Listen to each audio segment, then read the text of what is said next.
బరోడా మహారాజు షాజీరావు గైక్వాడ్ దగ్గర అంబేద్కర్ ఉద్యోగంలో చేరతాడు. అక్కడ కూడా అతన్ని అంటరానితనం వెంటాడుతుంది. హార్వర్డ్ యూనివర్సిటీలో చదువుకొని అనేక డిగ్రీలు పొంది షూటుబుట్టు వేసుకున్న నన్నే ఈ దేశం అంటరాని వారిగా చూస్తే దేశంలో కోట్లాది ప్రజల పరిస్థితి ఏమిటి? బరోడా సంస్థానంలోని ఉద్యోగ పరిస్థితులు మార్పుకు నాంది పలికాయి. అంబేద్కర్ మొదటి కుమారుడు యశ్వంత్, రెండవ కుమారుడు గంగాధర్, మూడవ కుమార్తె ఇందు, నాలుగవ కుమారుడు రాజారతన్. అంబేద్కర్కు తన చివరి సంతానమైన రాజారతన్ అంటే చాలా ఇష్టం. అతను చనిపోయినప్పుడు కూడా రమాబాయి తనకు ఆ విషయం చెప్పదు.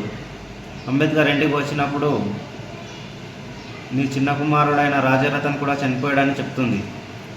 అప్పుడు తన నలుగురు కుమారులపైన అంబేద్కర్ ప్రమాణం చేస్తాడు.